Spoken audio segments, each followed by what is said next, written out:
Hi there, Gemini. Thank you for joining me for your weekly forecast for week commencing the 9th of July.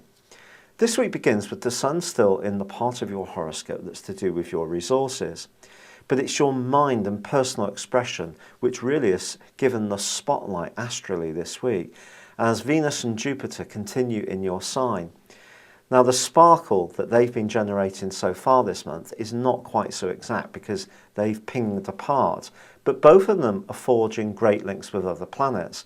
In the case of Venus, it's with Uranus and Mercury, your ruler, and in the case of Jupiter, it's with Mars, the most go-ahead member of the zodiac in terms of energy and neat drive.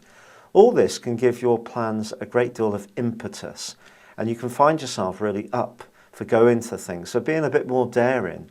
And certainly if you are someone who wants to give yourself a makeover or you want to go out on a date, then certainly I think you can be turning heads. There's something about you at the moment which is quite electrifying in terms of your personal energy.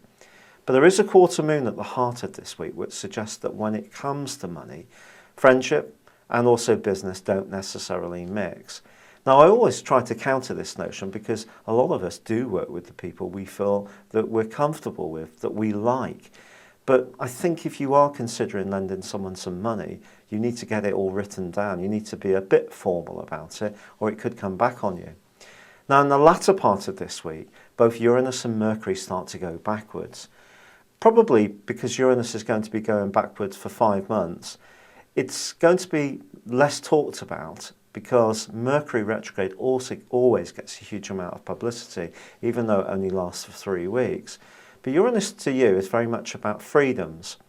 And because Mars goes opposite Uranus in the latter part of this week, if there's any kind of control going on around a friendship or even a love relationship which stops you spending the time with the person or the people you really want to be with, it could lead to some really combustible arguments.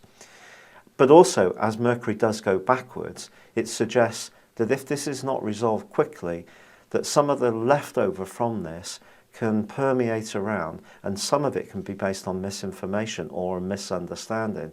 So it is going to be important to not be too impetuous in the second half of this week and use those oodles of charm that you're being given at the moment in as constructive way as possible. It's been a real pleasure being with you. Thank you for joining me. Good luck and goodbye for now. If you'd like a live consultation with one of my astrologers, tarot readers or psychics, please look at the link below, paste it into your browser, because you can have a reading which is 100% guaranteed. If you're not happy, we'll give your money back. But I think you'll find it's great sometimes to be able to talk to someone live. It's been a pleasure being with you. Good luck and goodbye.